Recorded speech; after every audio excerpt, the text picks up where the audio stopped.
Tout compte fait avec Éric Revel. Bonjour Éric. Bonjour Éric. Petit décalage avec Éric Revel que nous allons avoir. Éric, dans un instant avec nous.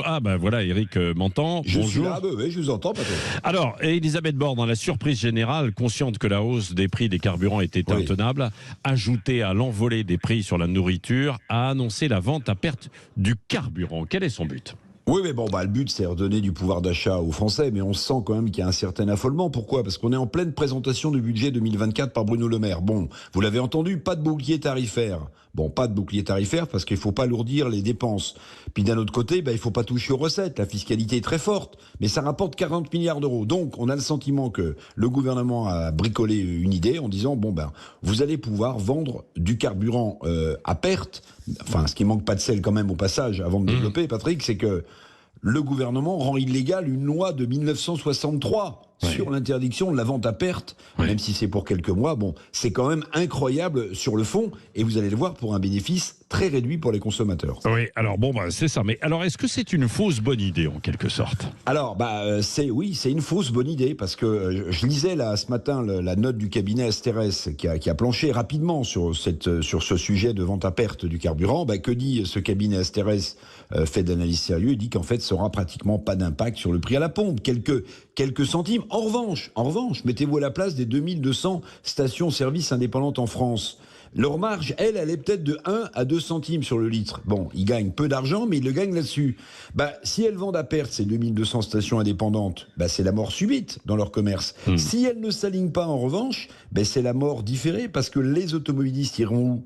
Ils iront dans les stations des grandes surfaces qui déjà vendent à prix coûtant. Et puis c'est pas un problème pour les Leclerc, pour les Carrefour, pour les Intermarchés, puisque de toute façon, si eux ils vendent à perte, ils vous le feront payer sur le prix des pâtes ou du kilo de sucre. C'est ce que dit d'ailleurs, encore une fois, l'analyse du cabinet Asterès. Donc oui, Patrick, c'est une fausse bonne idée. Parce que prendre le risque de condamner 2200 stations-service en France, c'est aussi, il faut l'avoir en tête, c'est aussi accélérer un peu plus la désertification en France en matière de distribution d'essence, en province notamment. D'où la province est parti le mouvement des Gilets jaunes. Donc susciter un tel espoir de la part du gouvernement pour très peu de choses sur le prix à la pompe, en prenant le risque de mettre du monde dehors, c'est quand même pas une bonne idée. Oui, et puis dans le même temps, pas de baisse de la TVA, de la fiscalité qui représente plus de 60%, je crois, sur un litre de l'essence. On a l'impression que le gouvernement a improvisé, pris de court par l'envolée des prix du carburant, non ? Oui, c'est ce que je vous disais. Cette mesure, elle a été bricolée. Alors, en 3 jours même, m'a dit une source proche du dossier. En 3 jours, il fallait trouver une mesure rapide pour calmer un peu la colère des Français devant l'envolée du prix de l'essence et puis du prix de l'alimentation, bien sûr. Bon, ça fait pas très sérieux. Et en faisant payer les TPE, les petites stations, en touchant aux entreprises, comme le dit Xavier Oran, le directeur légué de Mobiliance, en fait, c'est une façon quand même incroyable pour le gouvernement de privatiser les déficits publics. C'est-à-dire que vous avez des déficits que vous accumulez, puis vous dites, tiens, on va taper dans la poche des entreprises directement.